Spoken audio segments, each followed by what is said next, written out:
Welcome to Kenora, a small city in Northwestern Ontario set on the northern shore of Lake of the Woods and roughly 200 kilometers east of Winnipeg. According to the 2021 census, the city has just under 15,000 residents, but in summer it feels much busier as boaters, anglers, cottage owners, and road trippers arrive from across Canada and the United States. Kenora stands on the traditional territory of the Anishinaabe of Treaty No. 3 and the Métis people. Water, transportation, and natural resources have shaped this place for generations. Today, we are going to walk through the Harbourfront and downtown area to see how Indigenous history, the railway era, immigration, industry, and tourism all meet in one compact city. Husky the Muskie was built in 1967 as a Canadian centennial project.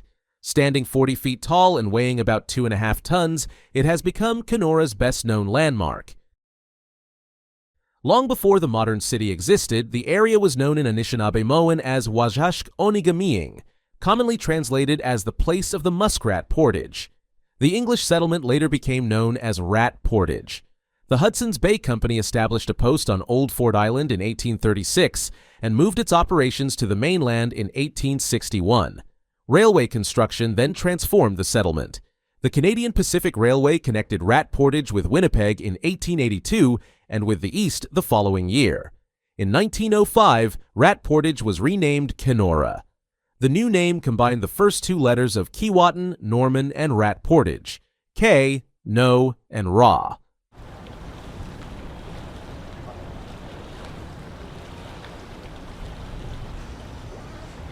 The Harbourfront is one of Kenora's main gathering places. The large white Waterfront Pavilion opened in 2012 and hosts summer markets, concerts, festivals, and community celebrations, turning the shoreline into an outdoor town square. The passenger vessel at the dock is the MS Kenora. Built in Selkirk, Manitoba in 1968, it originally worked as a shallow draft freighter named Lady Selkirk. The vessel was later transported to Lake of the Woods in 2 sections and relaunched as the MS Kenora in 1984. Today, it carries visitors on sightseeing cruises, reinforcing the close connection between downtown Kenora and the lake. Floatplanes are a familiar part of life in a region filled with lakes, islands, remote cabins, and fishing lodges that can be difficult to reach by road. Some flights support transportation and lodge operations, while others offer sightseeing tours over Lake of the Woods, revealing its open water, narrow channels, forested islands, exposed Canadian shield rock, and hidden bays.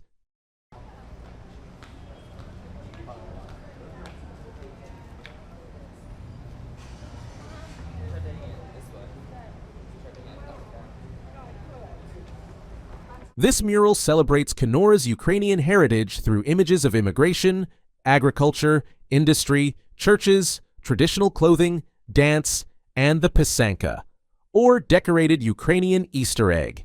Its message connects remembrance with the future, honoring the people who settled here, the difficulties they faced, and the culture they preserved. Between 1891 and 1954, approximately 275,000 Ukrainians immigrated to Canada. Hundreds eventually made their lives in the Kenora area, arriving as economic migrants, political dissidents, and refugees. Many came to a region that was demanding but full of work. Ukrainian laborers helped build railway lines across Northwestern Ontario, including the National Transcontinental Railway. Others worked in forestry, mining, construction, industry, local businesses, and public services. The transition was not easy. New arrivals often faced discrimination, loneliness, dangerous working conditions, and the challenge of building a community on the rocky Canadian Shield. Yet they established organizations, choirs, churches, cultural groups, and family traditions that continued across generations. The mural reflects that progression. Rural scenes and harvest work lead toward railways, factories, trucks, and urban life. Traditional embroidery, dancing, music, religious buildings, and the Ukrainian Trident Show. That economic contribution and cultural identity developed side by side. Ukrainian history is not separate from Kenora's story. It represents one of the communities that helped shape the city.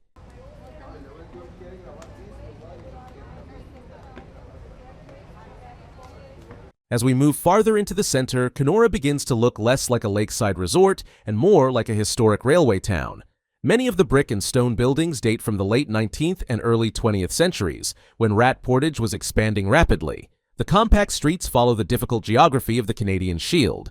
Buildings were fitted between rock, railway property, and the shoreline, creating a downtown with short blocks, changing elevations, narrow lanes, and views that suddenly open toward the lake. This is Main Street, the traditional commercial spine of the city. The shops and facades preserve evidence of the period when Kenora was an important transportation and resource center. The railway gave the town direct links to Winnipeg, Thunder Bay, and the rest of Canada.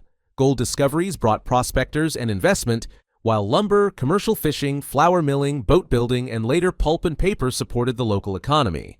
By 1893, 20 gold mines were operating within 15 miles of Portage. Kenora also developed a strong recreational identity surprisingly early.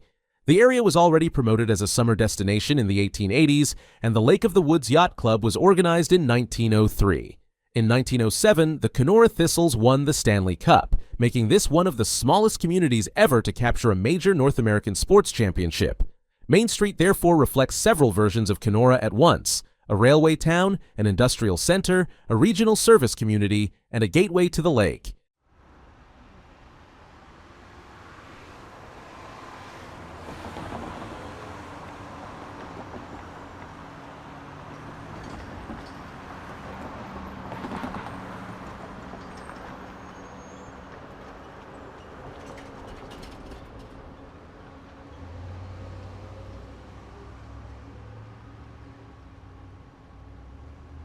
Kenora City Hall stands at the heart of the downtown area. The modern municipality includes not only the old town of Kenora, but also Keewatin, Norman, and the former Jaffray Mellick area, which were brought together through municipal amalgamation at the beginning of the 21st century. That larger city now covers a wide area of neighborhoods, forest, rock, waterfront, islands, and transportation corridors.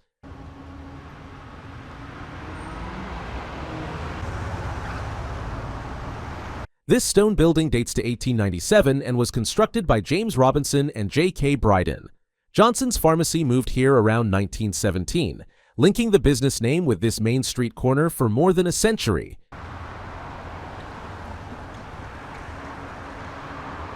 Kenora's downtown does not look polished in the same way as a newly designed shopping district, and that is part of its character. Old masonry, painted advertisements, projecting signs, narrow storefronts, and buildings altered over many decades make the streets feel layered rather than uniform.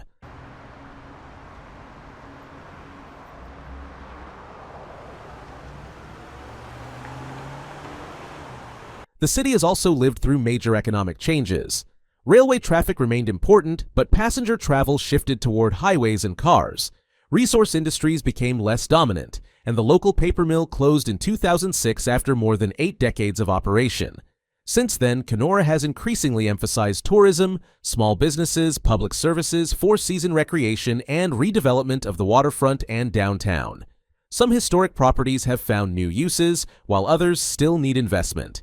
That contrast is visible from block to block. Preserving an older building is rarely simple.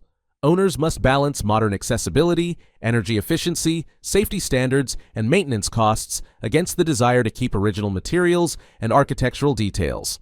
The result is a downtown that feels imperfect, but also authentic. Public art plays an important role in explaining the city. Kenora has 18 heritage townscape murals located around the community, creating a self-guided outdoor history tour. The paintings show steamships, railway workers, mining, logging, early businesses, Indigenous history, immigration, recreation, and everyday street life. Instead of placing all of this information inside a museum, the city has brought historical scenes directly into the streets where many of those events took place. The murals also make the older buildings easier to read. A blank side wall becomes a window into another period, while a modern parking area can reveal what once stood there.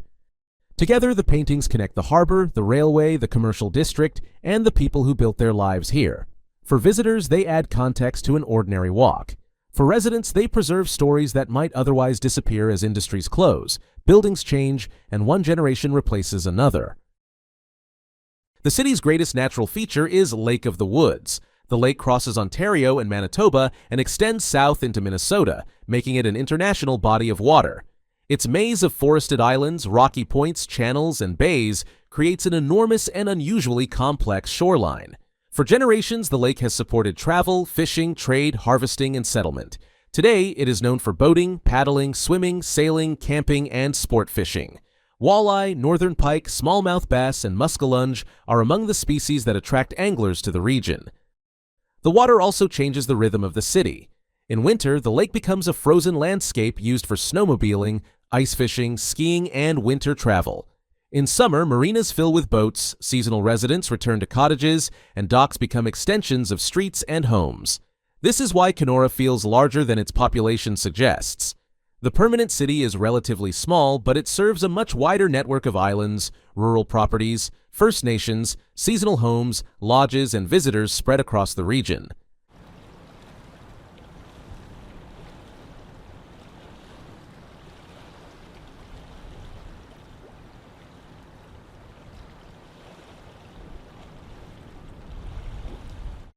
Houseboats offer a different way to explore Lake of the Woods. Travelers can take their accommodation with them, combining bedrooms, a kitchen, outdoor space, and a boat in one floating base. With so many islands and sheltered bays, it is possible to follow a multi-day route and wake up somewhere new each morning. The experience is less about speed and more about fishing, swimming, cooking outdoors, and spending time away from roads. Careful planning is still essential. Weather changes quickly, distances can be deceptive, and safe navigation depends on charts, marked channels, fuel, and local knowledge.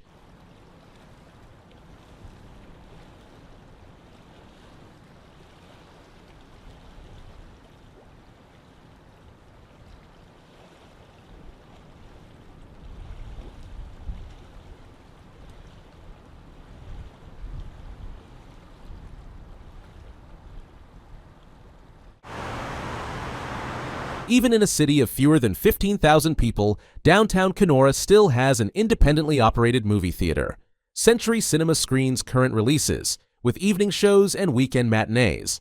A local theater brings people downtown after business hours and remains especially valuable through Northwestern Ontario's long winter.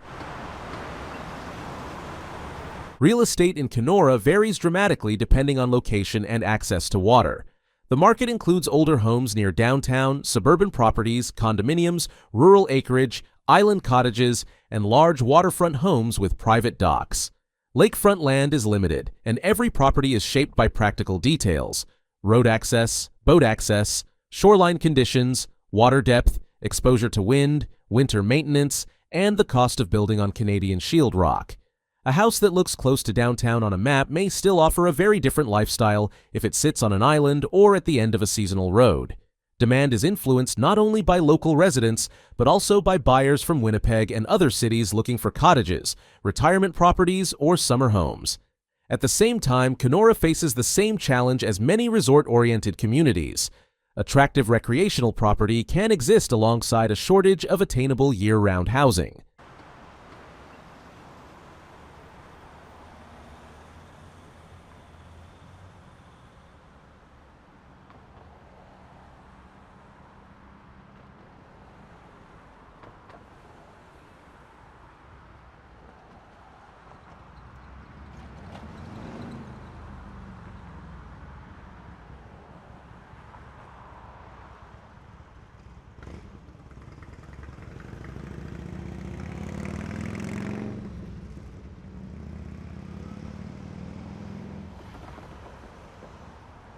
Lake of the Woods Brewing Company occupies Kenora's historic 1912 fire hall.